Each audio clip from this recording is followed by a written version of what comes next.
নিজারাবাদ গ্রামের শশাঙ্ক দেবনাথ একদিন হঠাৎ করেই উধাও হয়ে গেলেন। গ্রামে গুজব ছড়ালো তিনি হয়তোবা ইন্ডিয়াতে চলে গিয়েছে। ঠিক তার 2 বছর পর শশাঙ্ক দেবনাথের স্ত্রী বিরজবালা এবং তাদের 5 সন্তান হঠাৎ করে উধাও হয়ে গেলেন এক রাতের মধ্যে। গ্রামবাসী এটাই ভাবলো শশাঙ্ক দেবনাথ হয়তোবা রাতের বেলা এসে স্ত্রী এবং তাদের সন্তানদের নিয়ে আবার ইন্ডিয়াতে চলে গেছে। কিন্তু নিজারাবাদের গ্রামবাসী এটা জানতো না শশাঙ্ক দেবনাথের নিখোঁজের মাধ্যমে এক ভয়ানক হত্যাযজ্ঞের সূচনা মাত্র।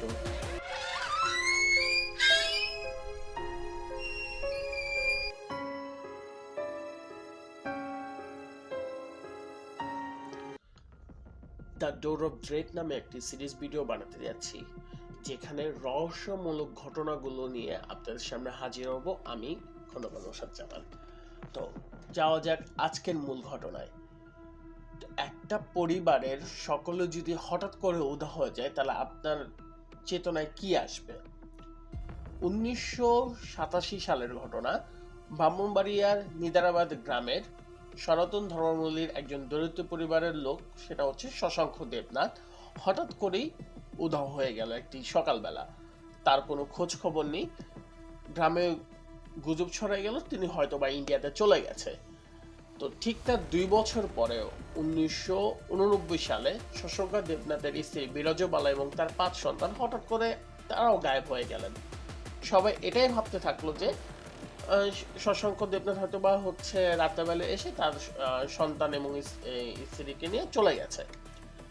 বাট আসলে কি তারা চলে গিয়েছিল? ঘটনাটা কি? তো একদিন ওই গ্রামেরই এক শিক্ষক ধোপাজুড়ি বিলে হচ্ছে নৌকা চালানোর সময় দেখতে পান একটি জায়গাতে হঠাৎ রহস্যমূলক কিছু তেল ভেসে উঠতেছে এবং ওই জায়গা থেকে হচ্ছে দুর্গন্ধ ছড়াচ্ছে। তো সন্দেহ হওয়ার কারণে এলাকাবাসী এবং তখনকার স্থানীয় যারা নেতারা ছিলেন, চেয়ারম্যান, তো ওনারা হতেছে ওই জায়গাটাকে খোঁজ শুরু করলেন। খোঁজার পরে উঠে আসলো একটি ড্রামের মধ্যে 3টি লাশ, এবং আরো খোঁজাখুঁজির পর আরেকটি ড্রাম খুঁজে পেল, সেখানেও আরো 3টি লাশ। এই লাশ 6টি ছিল শশাঙ্ক দেবনাথের স্ত্রী এবং তার 5 সন্তানের।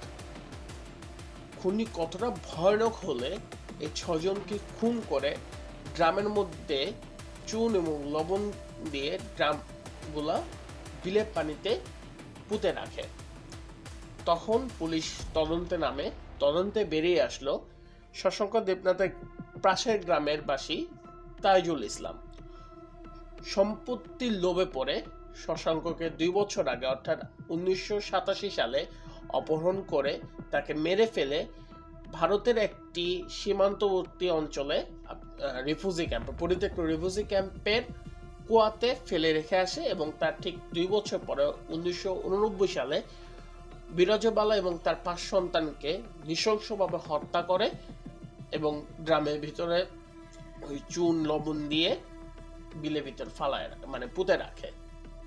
তো তাজুল আদালতে এটাও স্বীকার করে যে 20,000 টাকার বিনিময়ে আরো কিছু লোক তাকে সহায়তা করে এই হত্যাযজ্ঞ শেষ করার জন্য। হত্যাযজ্ঞ আমি কথা বলতে গেলেও হইতেছে কেমনটা জানি হিম হয়ে আসতেছে, আমি বুঝাতে পারবো না কি এরকম একটা ভয়ানক ঘটনা আমি কিছুক্ষণ আগে বললাম। তো সেই সময় বাংলাদেশের মানুষ ক্ষোভে ফুঁসে উঠেছিল এবং তাইজুলের মৃত্যুর সময় ফাঁসি ঘটার পরে মানুষ মিষ্টি বিদ্যায় লেগেছে ঘরে ঘরে, এতটা ক্ষোভ ছিল তাইজুল ইসলামের উপরে। এবং তাইজুলের লাশ যখন হচ্ছে কারাগার থেকে বের করে তখন তাইজুলের লাশকে উদ্দেশ্য করে মানুষ থুতু মারছে এবং জুতাও ছিঁড়া বলে মারছে। 38 বছর পার হয়ে গেছে এই ঘটনার। নিজারাবাদ গ্রামবাসীরা এখন এই ঘটনা ভুলতে পারে নাই। এই ঘটনার উপরে একটা ডকুমেন্টারি ভিডিও বানানো আছে, সেই সময় ওয়াহিদ মুরাদ এই ভিডিওটা নির্মাণ করেন। আমি কমেন্ট বক্সে হচ্ছে ডকুমেন্টারি ভিডিওটার লিঙ্ক দিয়ে দিব। না মানে এখনো কিরকম অস্থির লাগতেছে কথা বলতে গিয়ে। ভুল ত্রুটিগুলো ক্ষমা দৃষ্টিতে দেখবেন। এরকম ঘটনা যদি আরো পেতে চান তাহলে কমেন্ট বক্সে জানাবেন। আজকে এই পর্যন্তই। আল্লাহ হাফেজ।